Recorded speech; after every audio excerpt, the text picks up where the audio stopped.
प्रभातखबर.com, विश्वास वही, रफ्तार नहीं।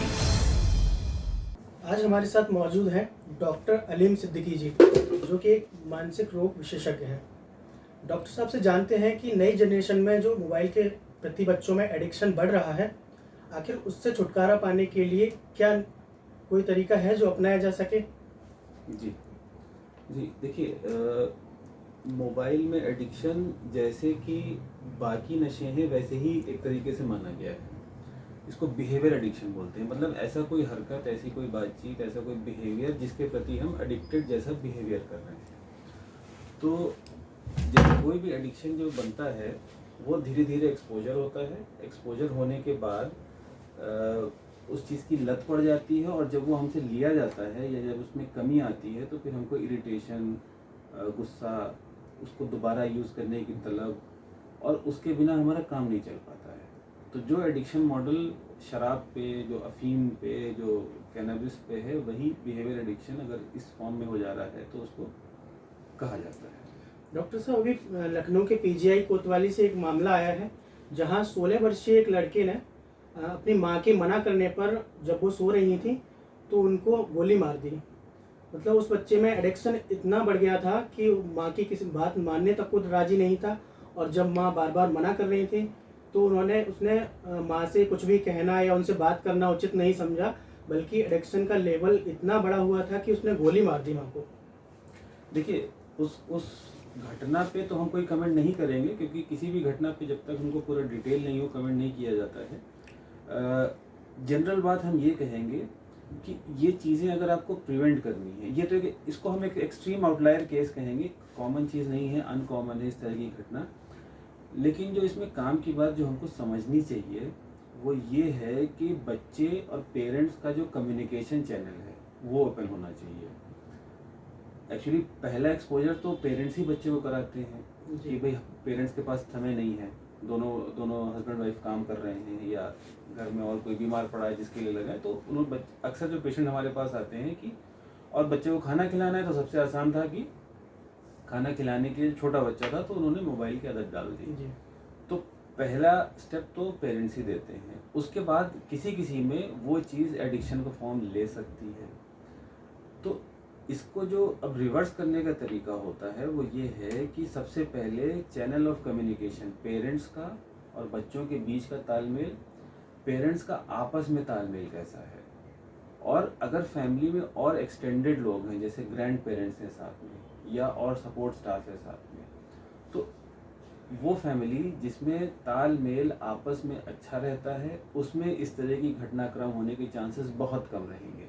अगर आप अपनी अपनी सेपरेट स्पेस में रह रहे हैं, आप अपनी अलग ज़िंदगी जी रहे हैं, बच्चे अलग जी रहे हैं, हस्बैंड वाइफ अलग अलग जी रहे हैं, तो वहाँ पे पता नहीं चलता है कि दूसरे के मन में क्या चल रहा है, और बात बढ़ते बढ़ते बढ़ते किसी एक क्रम पे आ जाती है कि लड़ाई झगड़े पे, मारपीट पे, और जैसे कि इस केस में एक अति हो गई, तो ये हम केवल गैस वर्क कर सकते हैं कि इस केस में क्या हुआ। तो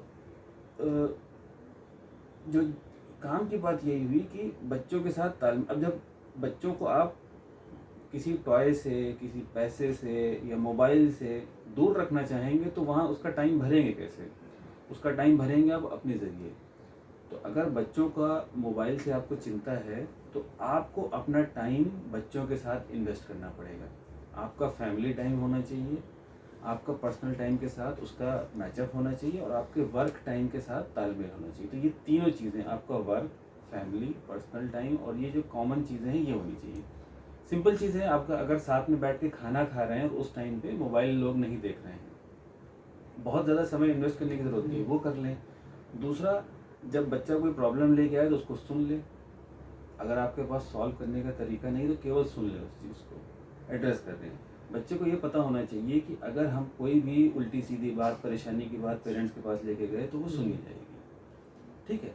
फिर किसी सबका नेचर अलग अलग होता है, तो कोई एग्रेसिव, इम्पल्सिव लोग भी होते हैं, तो मिजाजन सबका नेचर अलग होता है। तो उस हिसाब से जब कोई चीज़ एक्सट्रीम पे जाने लगती है तो उसके लिए जो थेरेपी सेशंस हैं, जो काउंसलिंग सेशंस होते हैं, कॉग्निटिव बिहेवियर थेरेपी होती है, फैमिली सेशंस होते हैं, ये किए जाते हैं।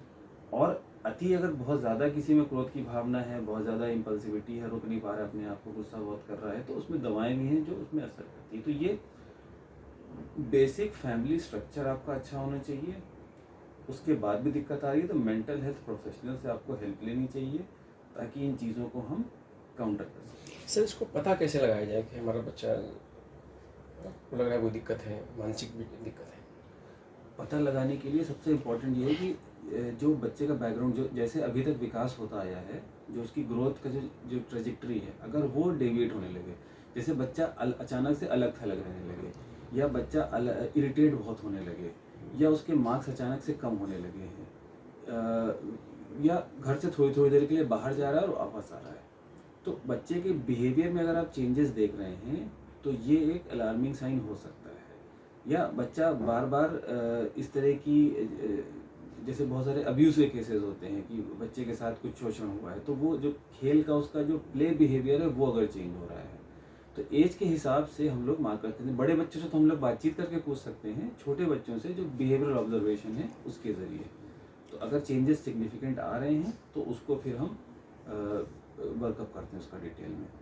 हम सब कहते हैं जो छोटे बच्चे जो जिनका बिहेवियर चेंज है, मित्रता भी एक होता है, इसके पार्ट भी हो सकता है चेंज होने का, कि अगर गलत लोगों के साथ संगत पड़ गई तो उसका भी कुछ असर हो सकता है? हाँ बिल्कुल हो सकता है, बिल्कुल हो सकता है। गलत लोगों के साथ संगत पड़ गई तो ये फिर कैसे पता चलेगा? जब आप बच्चे के साथ रहेंगे तो आपको पता चलेगा बच्चे की संगत अच्छी है कि संगत बुरी है।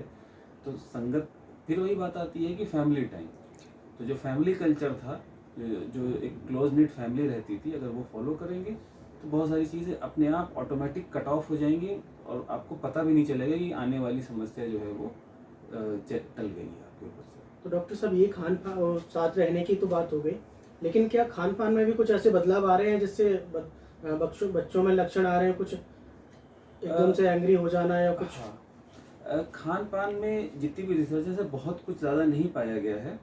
खान पान का रोल ये है कि अगर आपकी डाइट बैलेंस्ड है और आपकी जनरल हेल्थ ठीक है तो आपकी मेंटल हेल्थ बेहतर रहती है। तो ऐसा डायरेक्टली कहीं कोई कोरिलेशन नहीं कि ये खाने से गुस्सा बढ़ जाता है या ये खाने से गुस्सा शांत हो जाता है। तो जो रिसर्चेस है उसमें डायरेक्ट खाने से कोई कोरिलेशन नहीं। खाने की इंपॉर्टेंस बहुत ज़्यादा है कि अगर आप बैलेंस डाइट ले रहे हैं, जंक फूड कम ले रहे हैं, और तो आपकी जो जनरल हेल्थ बेहतर है, जनरल हेल्थ बेहतर है तो मेंटल हेल्थ बेहतर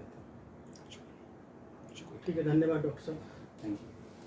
तो डॉक्टर साहब ने हमें बताया कि किस तरह बच्चों को साथ पेरेंट्स टाइम दें और उनकी देखभाल करें और उनसे पूछें छोटी छोटी बात, उनसे फ्रेंडली व्यवहार करें, तो इस तरह की समस्याओं से आसानी से डील किया जा सकता है। प्रभातखबर.com, विश्वास वही, रफ्तार नहीं।